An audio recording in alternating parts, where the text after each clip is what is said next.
Hello and welcome viewers to our latest episode on Second Thoughts, and we are very pleased to welcome Thomas Franco with us here. Thomas Franco is a former General Secretary of All India Bank Officers Confederation. He is also a steering committee member of Global Labour University. Thomas Franco is with us, and in today's episode, he will unpack the new income tax bill which has been passed in Parliament. Very recently, the bill has been passed in the Lok Sabha as a money bill, and it will take effect as a law in April 2026. The bill has raised many concerns, and two of them are really significant. One is that the bill claims to simplify the tax procedures. So the question is, does it really do so? Because a lot of opposition and critical voices think that it further complicates income tax procedures. The other issue is of course the issue of surveillance, digital surveillance, because the bill greatly amplifies the power of tax authorities to go through documents, to go through digital devices of individuals and organizations. So the question is that whether it simplifies the taxation procedure, or does it empower the government to further use income tax laws against dissenting voices and critical voices. And the final question, of course, is that taxation at a time when India is experiencing staggering levels of inequality, does taxation and the amendments which have been brought in, do they serve to address inequality, or is there no advance on that front? So we are very pleased to welcome Comrade Franco with us today. Comrade Franco, the bill, as the government, when it pushed through the bill, one of the major arguments which the government was giving, that it simplifies the procedures for taxation. I would like you to tell me whether it actually simplifies procedures for filing taxes. Well, to a certain extent, there has been simplification in the procedure. Now, standard deduction, earlier there were provisions for savings for which you could reduce the tax. That has also been taken away. But along with filing returns, there are also very stringent conditions they have put. Punishments what can be given. Those are dangerous. In a country where even now 26% of the people are illiterate, and only a small portion of the people are filing a tax return, and within that also only very small portion is paying tax. Simplification should be to help everyone. Though there is a provision that you can file tax return yourself, still there are complications, and you have to depend on only a chartered accountant to file. This has to be changed, and with that there should be a financial literacy, tax literacy, where people are educated how to calculate tax and how to file a return. That is not there. Secondly, your question. The digital era.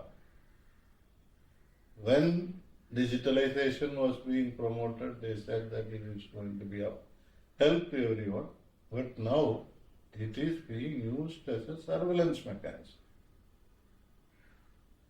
Why should an income tax officer have access to my personal email account or my social media account? In what way he can assess my income tax from that? This is interfering with your privacy. And this is using the tax laws as a weapon. What they are aiming now is to terrorize people. And who are the people who will be getting notice? Whose accounts will be? They don't require your permission. They can hack your account. they will be doing it for political opponents.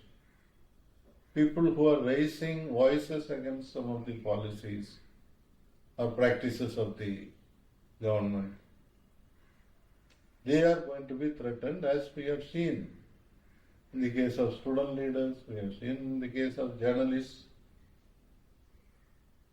the Enforcement Directorate, Income Tax Authority, Central Bureau of Investigation. Everybody goes after people, and ultimately, if they join the political party in power or support the political party, all cases are gone.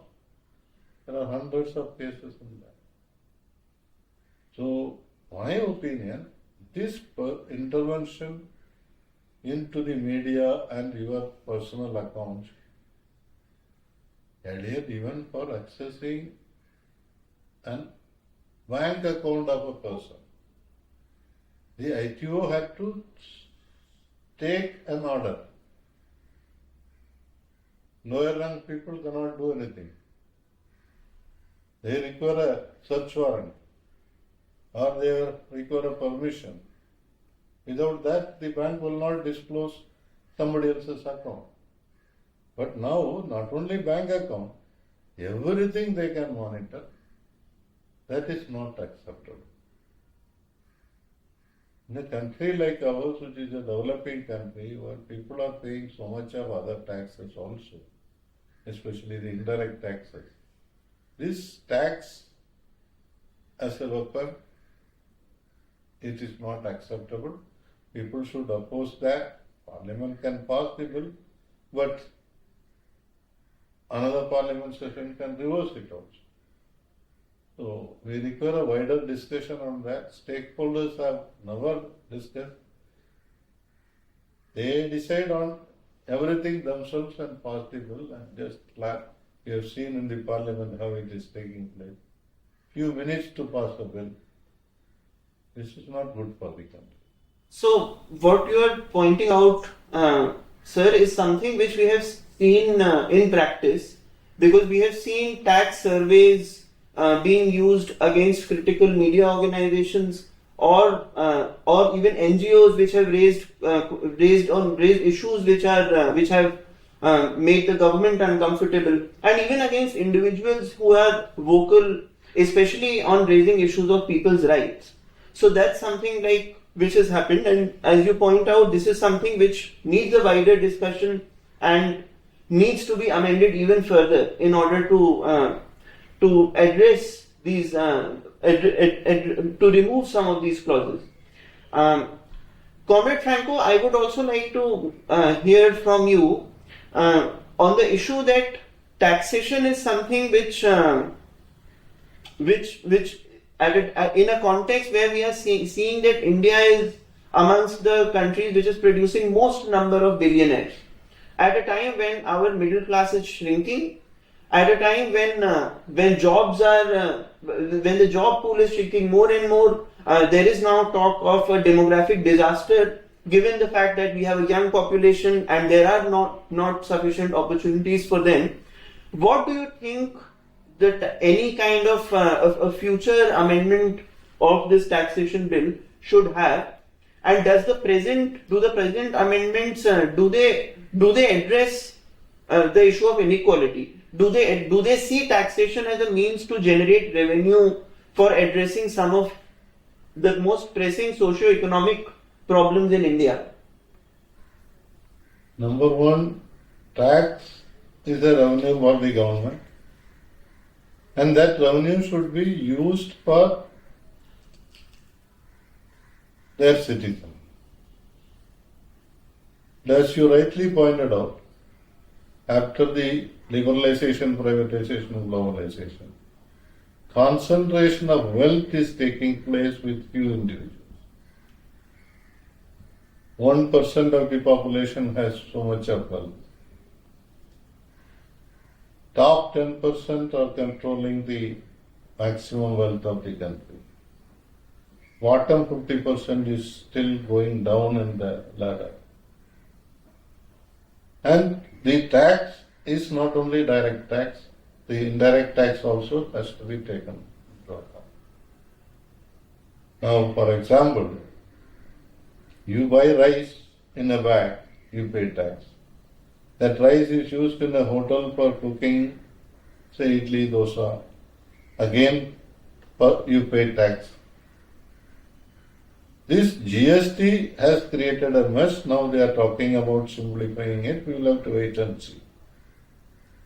We can't comment unless the final blueprint is seen. Now they are introducing something called sin tax regimes. From 28% it will go to 40% on tobacco, liquor. We will ban tobacco. Why you want to extract money out of that? Similarly, this government earlier, which was talking about stopping cryptocurrency, now they are saying that crypto transactions they are doing it, then we will tax them. So everything is for taking only tax. And in the parliament itself, it has been reported that for the rich, 90,000 crores have been given as exemption income tax. On what ground? It must be cronies closer to them. The corporate tax, which was reduced by 8%, continues to be a concession. And the year they announced the reduction, they said that every year at least we will lose 1 lakh crores. So for the corporates, you are willing to sacrifice your income, your revenue. Whereas you keep taxing more and more of the people at the lower level. Now the income tax ceiling up to 12 lakhs, no tax. Fine. Next pay commission comes, even a peon will be earning more than that. So people will be paying more tax. This is only a temporary. Tax the rich has to be the idea. There are developing countries, there are developed countries where richer you are, you pay more tax. They are also paying happily because government is utilizing it for a common purpose. Infrastructure development, basic education. In which country it is so costly like India? The largest population. Here, even for LKG, people are paying 1 lakh, 2 lakhs as donation. Because we are not providing quality education at the school level. College education. Not even 30% of the children who are passing out class 12 are going to higher studies. Health infrastructure is poor. Services are poor. People are forced to go to the private agency or going for insurance schemes. Then you charge so much on excise. The petrol cost. In every country, petrol price is going down, but here alone it is going up. So petrol, diesel and gas is used by everybody. And if the price goes up, the cost of everything, every product available to you is going up. So this tax system which this government is using is helping the corporate and not the majority. I would like to say that you change the policies towards the majority instead of serving a minuscule minority. Many countries have done and they have successfully transformed their economy. That is what is needed for our